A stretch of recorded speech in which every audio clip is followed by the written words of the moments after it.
Students कैसे हैं सब। बेटा आज हम ऑडिटिंग का नेक्स्ट टॉपिक है जो स्टार्ट करने जा रहे हैं, that is internal control, internal check and internal audit. बेटा ये तीनों जो हैं बच्चे इसका मीनिंग जो है सेम लेते हैं कि इंटरनल कंट्रोल और इंटरनल चेक और इंटरनल ऑडिट में ज़्यादा डिफरेंस नहीं है, लेकिन ये तीनों जो हैं बेटा इनमें डिफरेंसेस हैं। तीनों का लेवल है, जो स्कोप है उसमें डिफरेंस है। तो बहुत इंपॉर्टेंट चैप्टर है बेटा, लॉन्ग क्वेश्चन हर बार पूछा जाता है इंटरनल कंट्रोल के सेक्शन में। तो हम करते हैं कि internal control, internal check and internal audit क्या होते हैं और इनमें क्या डिफरेंसेस हैं।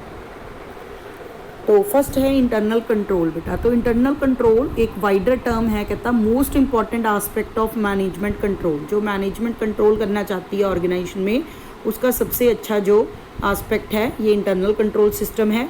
This aspect has been compare to the nervous system of human body. जैसे ह्यूमन बॉडी में नर्वस सिस्टम है वो सारा जो सबको इंस्ट्रक्शन देता है और काम करता है और रेगुलेट करता है बॉडी को, इन द सेम वे जो इंटरनल कंट्रोल सिस्टम है वो सारे ऑपरेशंस जो हैं, पॉलिसीज़ हैं किसी कंपनी की, उनको प्रैक्टिकली कैसे परफॉर्म करना है और क्या उसका दायरा रहेगा उसको डिफाइन करता है। It means internal control system जो है इसमें number of checks and control exercise किए जाते हैं जिनके थ्रू जो इकोनॉमिक वर्किंग है किसी ऑर्गेनाइजेशन की, बिजनेस की, वो एफिशिएंटली है जो वर्क करती है। तो इंटरनल कंट्रोल है ये एक वाइडर टर्म है। This is the nerve system of the organisation. Internal check क्या है बेटा? The internal check is a part of the whole system of internal control. Internal check जो है वो पार्ट है इंटरनल कंट्रोल का। It is an arrangement of the duties of work performed by one person automatically and independently checked by another. तो इसमें क्या है, duties इस तरह से डिवाइड की जाती हैं ताकि एक बंदे का काम जो है वो किसी दूसरे बंदे के द्वारा चेक किया जा सके। That is called internal check. तो this is the part of internal control. It means internal check एक नैरो टर्म है, इंटरनल कंट्रोल जो है वो वाइडर टर्म है। तो इंटरनल चेक है जो वो इंटरनल कंट्रोल का पार्ट है। नेक्स्ट है internal audit. Internal audit is also an integral part of internal control. Internal audit is a way which helps an organization to accomplish its objectives systematically and in a efficient manner without any errors or fraud। बिना गलतियों और frauds के अच्छे ढंग से कैसे systematically efficient manner में जो ऑर्गेनाइजेशन है उसके ऑब्जेक्टिव को अकम्प्लिश किया जाए उसमें हेल्प करता है। साथ के साथ मतलब ऑडिटिंग है जो होती रहती है ताकि कोई गलतियाँ फ्रॉड अगर हो रहे हैं तो इंटरनली चेक करके उनको निकाला जाए। That is called internal audit. तो इंटरनल कंट्रोल जो है हम ये कह सकते हैं कि इंटरनल चेक और इंटरनल ऑडिट के थ्रू जो है वो कंपनी में ऑपरेट करता है या परफॉर्म करने में हेल्प करता है। अब हम करते हैं one by one. What is internal control detail में। Internal control means the whole system of control employed in the conduct of business including internal check, internal audit and other forms of financial and non financial control. तो जिन भी tools के through control किया जाता है whole organisation को तो उसको हम बोलते हैं इंटरनल कंट्रोल सिस्टम। कौन से टूल हैं? इंटरनल चेक है, इंटरनल ऑडिट है और other financial and non financial तरीके हैं जिनसे कंट्रोल किया जा सकता है। तो ये मैनेजमेंट को हेल्प करता है अपने फंक्शंस को स्मूथली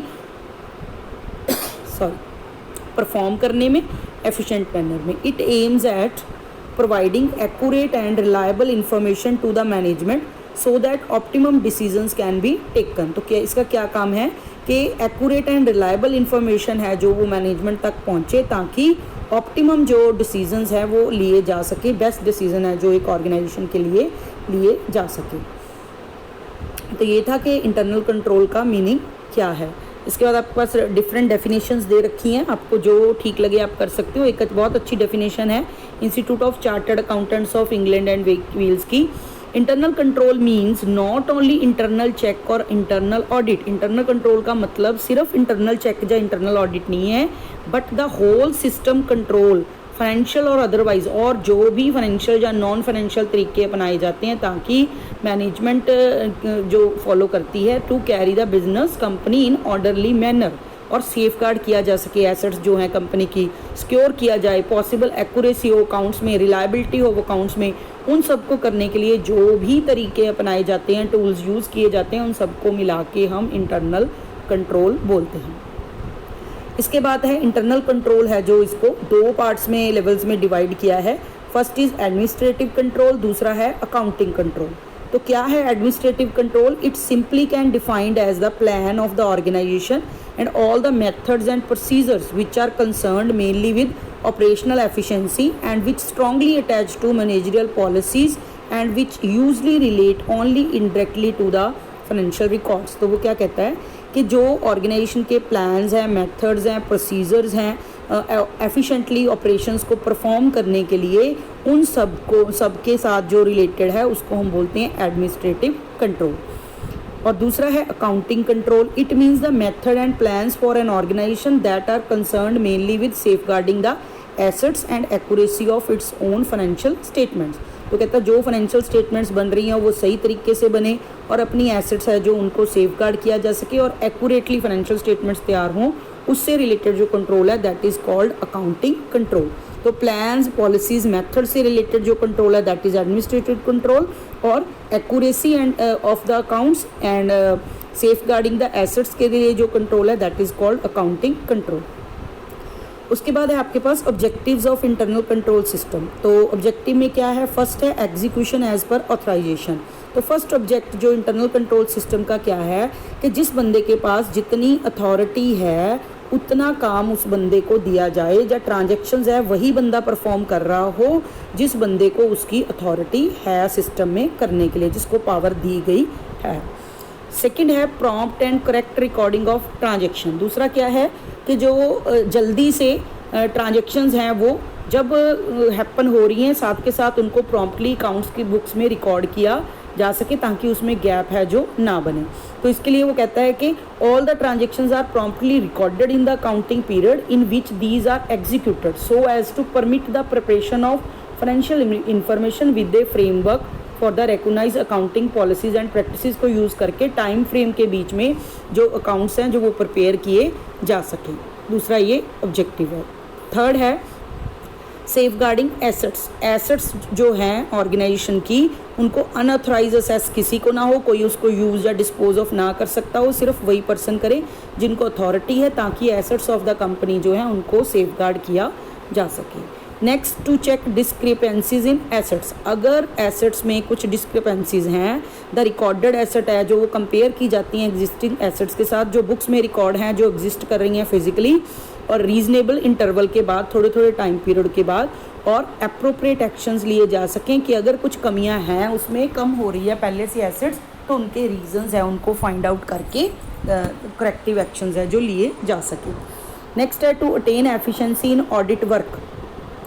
नेक्स्ट जो है कि इंटरनल कंट्रोल सिस्टम है जो वो reducing the quantum of the work of the auditor. जो मेन ऑडिटर, जो इंडिपेंडेंट ऑडिट हमने कराना है बाहर के बंदे से, जो हम शुरू से डिस्कस करते आए हैं कि ऑडिटिंग है जो एक इंडिपेंडेंट पर्सन से की जा रही है, तो जो इंटरनल कंट्रोल सिस्टम है वो उनको एफिशिएंटली अपना काम करने में हेल्प करता है, क्योंकि उनको अगर इंटरनल कंट्रोल सिस्टम बहुत अच्छा चल रहा है तो वीकर एरियाज़ आपको पहले से ही पता हैं, तो ऑडिटर है जो वहाँ पे ज़्यादा ध्यान देगा एज़ कम्पेयर टू बाकी चीज़ों पे करने पे, तो उसका वर्क है जो एफिशिएंटली हो सकता है अगर इंटरनल कंट्रोल सिस्टम अच्छे से काम कर रहा है, तो उसकी ड्यूटी है जो वो थोड़ी हार्ड नहीं रहती।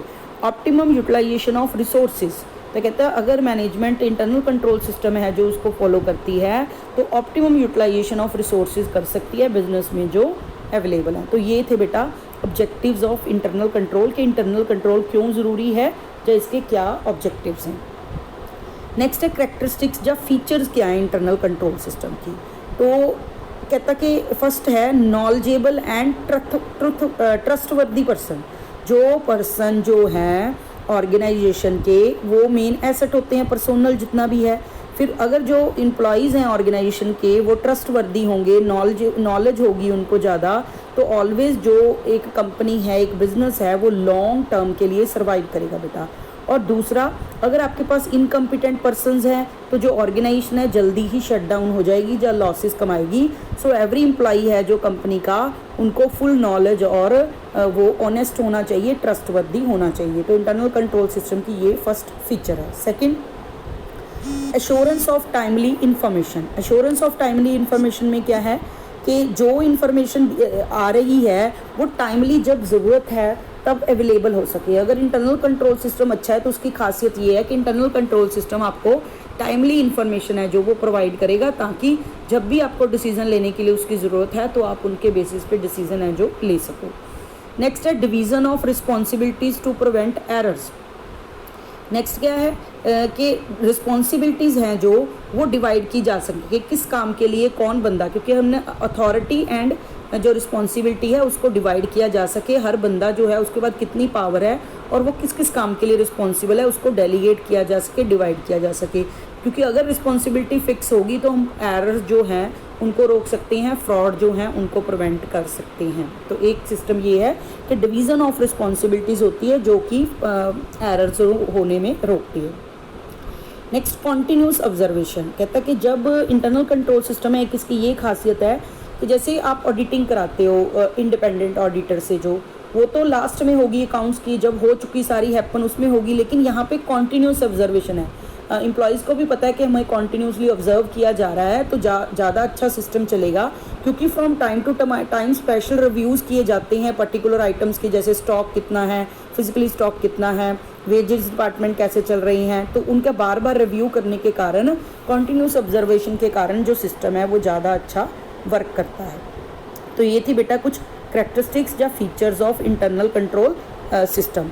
कुछ और फीचर्स है जो दे रखी हैं, like authorisation, record and control procedure, कि जिसके पास ऑथराइजेशन है सिर्फ वही बंदा है जो रिकॉर्ड मेंटेन करेगा, और उसका कंट्रोल है जो उसी बंदे के हाथ में होना चाहिए। जैसे कि फ़ंड्स यूज़ करने हैं, कौन कौन बंदा है जो फ़ंड ट्रांसफ़र कर सकता है, कौन बिल पे साइन कर सकता है, कौन बंदा जो है पेमेंट्स जो है रिसीट या उस पर साइन कर सकता है, अथॉरिटी है उसके पास, या एसेट्स ऑफ द कंपनी जो है उसमें फ़ंड कौन लगा सकता है, जो उनको डिस्पोज ऑफ कर सकता है। तो ये सारी फीचर्स हैं। ऑथराइजेशन का रिकॉर्ड होता है और कंट्रोल उसको प्रोसीजर होता है।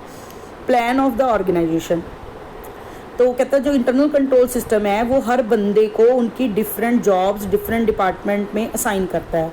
जैसे custody of various asset should be the responsibility of one department, एक डिपार्टमेंट है जो उसकी कस्टडी करेगा, दूसरा उसका मेंटेन करेगा रिकॉर्ड्स का। और इससे क्या होगा कि एसेट हैं जो वो किसी और बंदे के हाथ में है और उसका रिकॉर्ड किसी और बंदे के हाथ में है, तो उससे वो इंटरनली चेक हो जाएगा कि जो एक्चुअल में एसेट्स हैं वो उतनी ही हैं या नहीं है, जितनी एक्चुअल में रिकॉर्ड में है उतनी फिजिकली भी अवेलेबल हैं कि नहीं, क्योंकि दो अलग डिपार्टमेंट या पर्सन जो हैं वो मेंटेन कर रही हैं उन चीज़ों को। नेक्स्ट है वेल इस्टेब्लिश्ड प्रैक्टिसेस। जो इंटरनल कंट्रोल सिस्टम है इसकी जो वेल इस्टेब्लिश्ड प्रैक्टिसेस हैं, क्योंकि प्रैक्टिकली जिनको इम्प्लीमेंट किया जा सकता है। जो ये इसकी इंटरनल कंट्रोल सिस्टम है, these safeguard should be in the form of an effective system of internal check laid down that no single person should handle a transaction completely from beginning to end। तो जो सारा काम है एक चीज़ से related वो एक ही बंदे के हाथ में शुरू से एंड तक नहीं दिया जाता, क्योंकि उसमें फ्रॉड के चांसेस हैं जो ज़्यादा होते हैं। अगर अलग अलग बंदों के हाथ में काम जाएगा तो एक बंदे का काम दूसरे बंदे के द्वारा चेकिंग हो जाएगी, तो इसको इंटरनल चेक हम बोलते हैं। तो इंटरनल चेक के थ्रू बहुत अच्छी प्रैक्टिसेस है जो इंटरनल कंट्रोल सिस्टम में अपनाई जाती हैं। ये थी बेटा जो हमने अभी कैरेक्टरिस्टिक्स फीचर्स की हैं, उनको आप उनके जो है एडवांटेजेस भी गिन सकते हो कि इंटरनल कंट्रोल सिस्टम की क्या यूजेस है, इंपॉर्टेंस क्या है उसकी।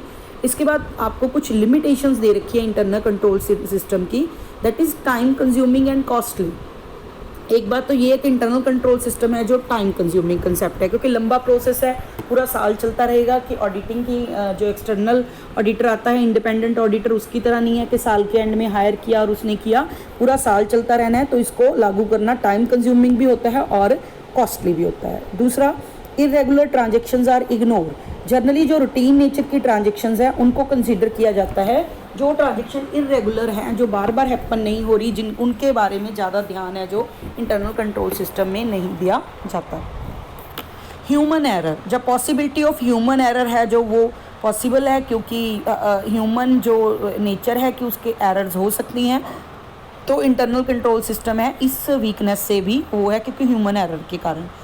कोलेजन बिटवीन पार्टीज़, कहता है जो पर्सनस हैं ऑपरेट कर रहे हैं, जैसे एक का काम दूसरा चेक करता है, तो उनमें डिफरेंसेस आना और कोलेजन होना, लड़ाई झगड़े होना भी जो है एक इसकी डिमेरिट हो सकती है, लिमिटेशन हो सकती है। स्टाफ डिफरेंसेस, जो कोलिजन बिटवीन पार्टीज़ है बेटा, उसमें उसने साथ में क्लाइंट्स के साथ कह दिया या आउटसाइडर पार्टी के साथ भी कह दिया, कुछ हो सकता है।